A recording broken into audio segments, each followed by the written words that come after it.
Now, I'm going to talk about compulsive eating. And this is, Shinzen has said this is the most complex thing to deal with.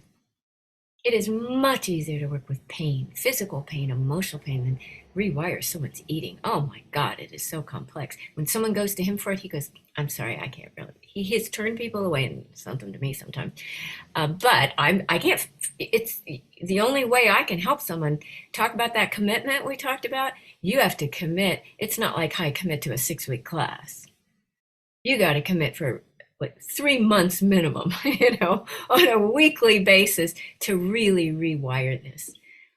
Eating is unlike, it's not only the hardest thing, it's unlike any other compulsive behavior. Abstinence is not an option.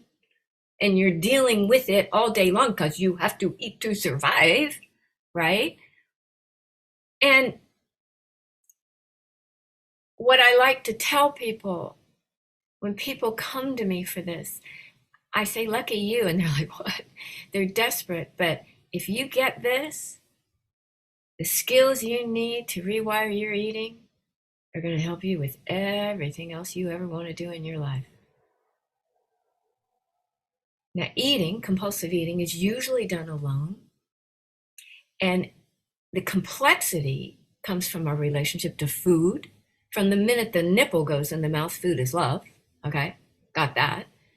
We've got social connection. We show that we care people by breaking bread. That's a sign of bringing people into your community. And it's kind of survival. You ought to watch this puppy eat. His whole body just shakes with, right? And I remember doing that, and I wasn't hungry and didn't need it to survive.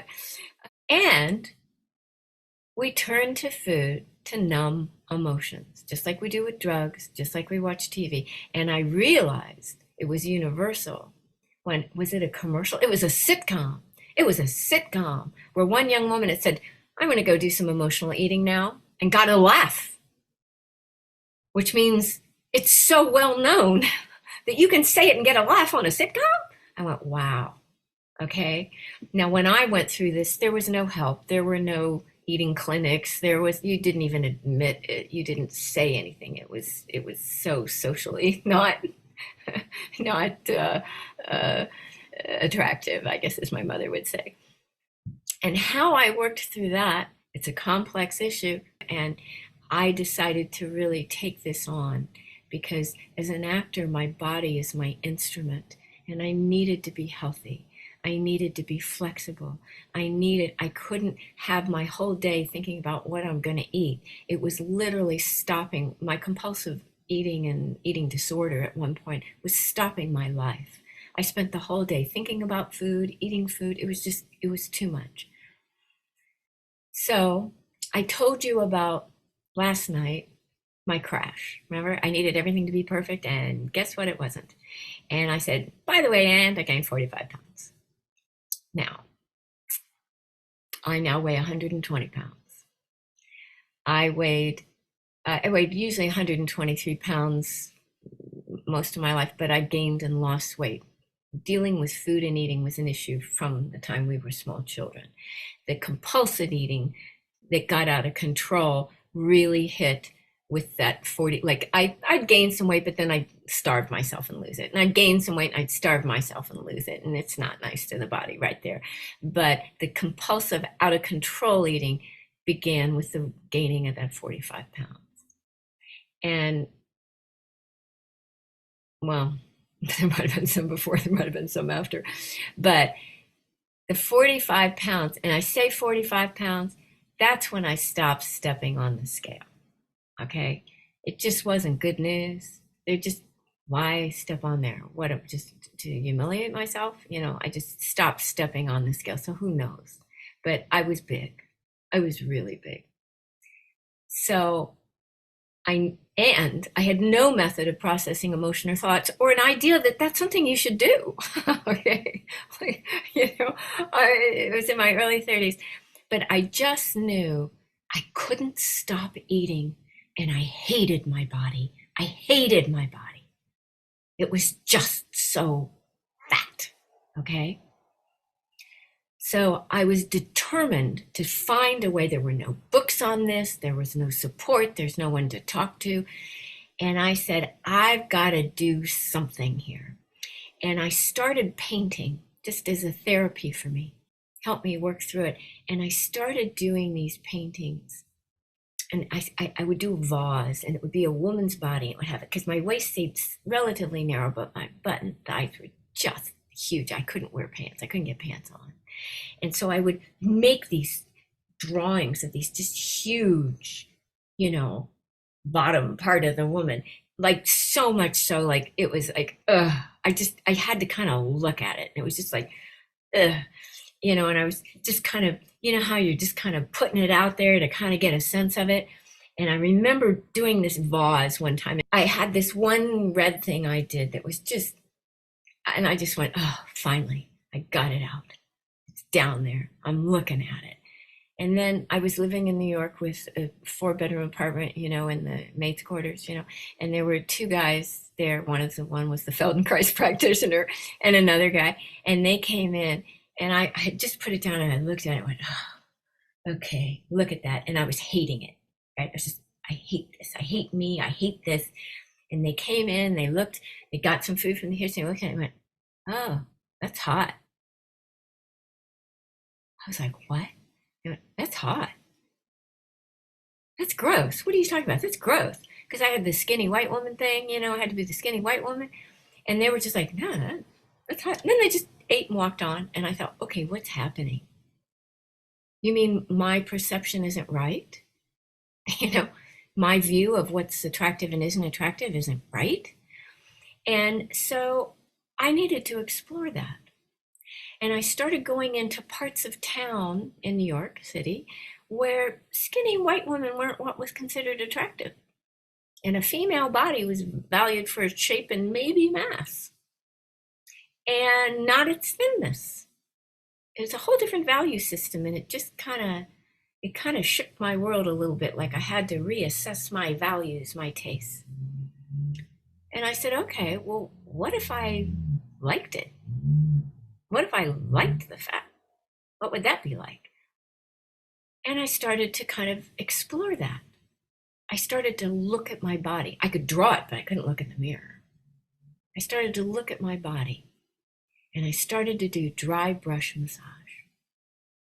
And dry brush massage is this: if you don't know what to do, it's a good thing to do before every shower. And you just kind of do circular motions of this dry brush before, and it's really healthy for the body. It helps the lymphatic system, and the skin is the largest elimination organ. You do it for that. But I had to look at my body during the course of doing this, and I'm not just looking at my body. I'm stroking my body. It was kind of rough. I mean, you get red, but it was a kind of caretaking of my body. And the more I did this, and the more I'd actually like touch my thighs and the fat, like I wasn't looking, I was so cut off. And I started kind of liking my fat. There was just something kind of comfortable about it. And it was kind of throwing me off. But if I ever had a question, I just knew what part of town to go to, right? Because they thought that was really cool there.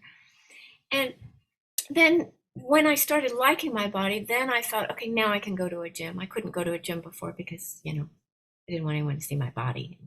You have to have your body seen at a gym. And I started going to gym. I started moving my body. And I started to befriend my body. And I started to kind of like it the way it was. And the more I kind of loved the fat, the more it melted off. And my body went from being a vehicle and somebody I was ashamed of to a partner, a dear friend. Now I think of it as a loved one. Like, if you had a small child, you wouldn't feed him that, right? You'd go, oh, here, eat this. It's good for you. Like, I treat my body kind of like a loved one I'm taking care of. Now, that was before mindfulness. And then I had that shift I talked about last night, and that helped a lot. But over the next years, I still had some issues with food. But when mindfulness came in, then I learned about this processing emotions and what I talked about, the nutrients and the waste and this opening to it. And that, oh no, goes to, oh boy. And then in terms of the eating process itself, when I started breaking it down, this is the stuff that means if you work this out, you get the whole enchilada. It helps with everything else. the complexity of this. I just talked about the relationship to food, the relationship to self-judgment, the relationship to your body. Well, there's more. When I went to my first retreat, a bunch of women were just eating really, really slowly, and I thought, oh my God, I'll die. What are they doing? And they'd pick it up and they just take forever to go in. And I thought, oh my God, I'm going to die now. I'm going to die now. Why are they doing that? And I'd pick it up and I'd go this, I want to get it in already. And then I thought, oh, okay, well, I'm learning to watch sensations. So I'd watch that and it was a specific sensation. It was right here. It was this cringe and it was like compelled me forward. But if I waited just a few seconds, it died down. And when it did, I didn't really need the bite anymore. I thought, well, what the heck is that? So I'd go to put the bite in and it comes up again. And I go, oh, okay, let it just kind of go down a lot. And I talked to Shinzen about it later. I called that urge, okay? And I talked to him about it. I said, is urge an emotion? What is that? And he said, I don't know, but it comes in as talk, image, and feel. That was his answer. And I said, that wasn't my helpful. But I noticed that, in Buddhism, they say, the Four Noble Truths, there's suffering. Craving causes suffering. Eliminate craving, you eliminate suffering. Well, here, craving has a physical sensation in the body. How come no one's talking about that? And later on, long after there was food, I was driving up the 405 freeway. We're in LA, where we name the numbers of our freeways and talk about that. The Californians, I believe it's called. But I was late to an audition. And I mentioned this in the eating class. I was late to an audition. And that thing came up. There was no food in sight. I needed to get somewhere. And I went, oh, this affects every time I need something I don't have in some way. Oh. And if I just watch that for a second, it goes down. Well, I thought that was kind of key. And that's the first thing when I do eating workshops, I show people. The second thing, when I held this darn bite up for like 25 minutes, no, it was like 60 seconds, but it felt like 25 minutes. I realized there was a voice in my head screaming, hurry up, eat it, so you can go back and get more. It wasn't even in my mouth. It wasn't even in my mouth. And I'm thinking about, I want to get more before it's gone. What? Once I heard the voice, because before there was just like a the talk we did 1, 2, 3, it was a 2. And there was just a And I went, what is that? And I kind of broke it down and listened and slowed it down. And I went, oh my God, that's saying hurry up and eat it, right? Well, that's like when I was young, we had drive-in movies. Some of you may remember those, where you take a car and you go to a drive-in and you either make out or you eat popcorn or whatever you do, and you watch the drive-in movie, and all the drive-in movies had intermissions, which is where they sold the popcorn. And right before the intermission, I found out they would splice into the film, they would put frames of hot buttered popcorn in the last 15 minutes before the intermission. So there'd be a scene of the boy running through the field and he's meeting the girl running through the field, and then they meet and they kiss and it's great. And you're going, it's done. And you're going, oh, I have to have some hot buttered popcorn. Okay. But when you slow the film down frame by frame and you go, there's the boy running through the field, hot buttered popcorn. What's that doing there? Okay. There's the girl coming through, hot buttered popcorn. What happened here? Yeah. Oh, now they're kissing. Hot buttered popcorn. Seriously? Okay. Then you don't need the hot buttered popcorn. It doesn't have the same effect. When you don't see it, people would break out in fights for hot buttered popcorn at intermission. I mean, it was serious business. You had to have it because you hadn't seen the subliminal ad. And that voice in my head was like that subliminal ad. It was going, rah, and I was going, okay, And when I heard it, I went, it doesn't have the same effect when you see hot buttered popcorn, right? Doesn't make sense. So it's kind of, see how complex this is, pulling this apart? There's more. There's physicality. I'm just going to add a couple things I did from the eating class for those of you who eat that weren't there, in case anybody here eats.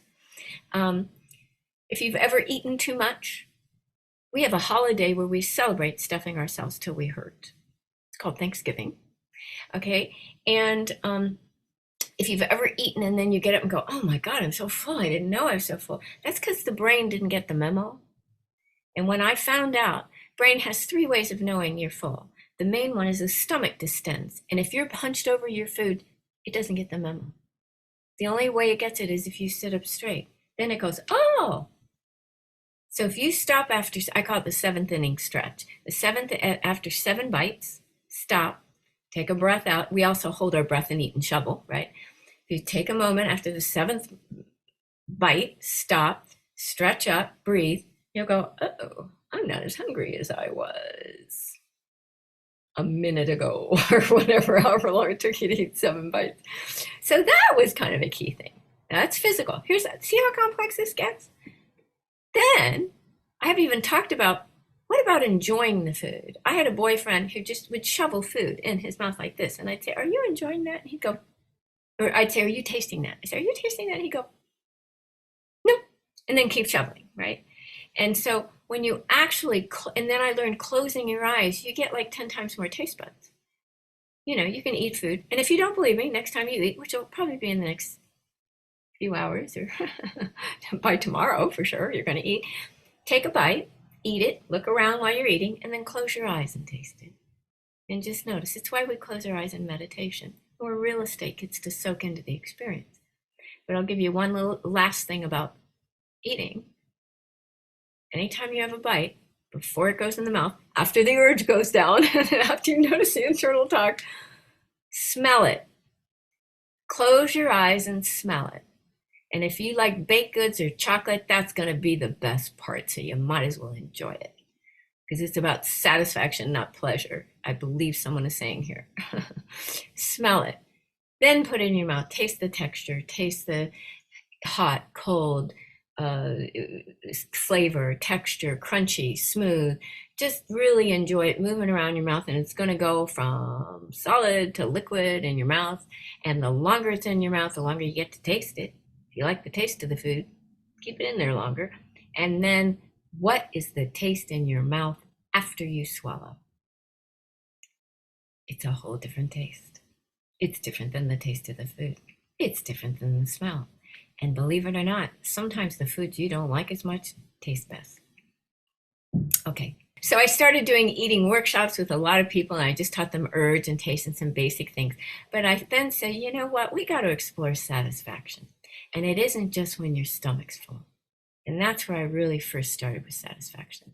And I may have told this here, I don't know if I did, but the very first eating class I did recently, I said, I want you to notice in your life when you're satisfied, and it might not be with food.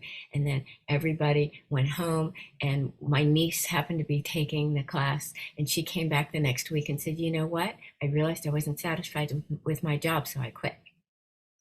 And I thought, I'm going to be in trouble. But it turned out the 6th week, she was still glad about it. That's when it was her last day of work, and she ended up becoming a mom and now has two twins, 2 years old, that she had during the pandemic. And she tells me all the time, this is the most satisfying thing I have ever done in my entire life. So just kind of tuning into what you want. What is satisfaction for you? Now, I could go on about food all day. Oh, one thing I want to tell you, a lot of people, when I do my food classes, I'd say 5 to 12% of people realize they don't like their favorite food. Okay? It had a memory, they had an attachment, it was something else. When they really smelled it and tasted it, they went, you know, I'm really hot on it. So it was very interesting. A lot of people with the other sweet foods that smell good, they realize, you know, it really just tastes like sugar. You know, it's just very interesting if you tune in. But now, I've just been going on about eating, and I know this isn't an eating workshop, and I've been going on about panic attacks, and I know none of you have told me you have panic attacks. So you might not have any panic attacks, and you might not have any compulsive eating. What about anxiety? What about self-judgment? Is there anything you think you don't do right? Is there anything you think isn't right with you? Do you think there's any problems with who you are, or someone you can never please, or conditions that just can't be right that you're supposed to fix? Well, I would like to propose that every strategy I've mentioned tonight for panic attacks, compulsive eating, fear of public speaking, help us with all our suffering, all those components, the thought, the urge, the judgment, the self-care. Help us with all our suffering. Help purify us. And that voice in our head is just a channel that we can unplug, reprogram, befriend, transcend,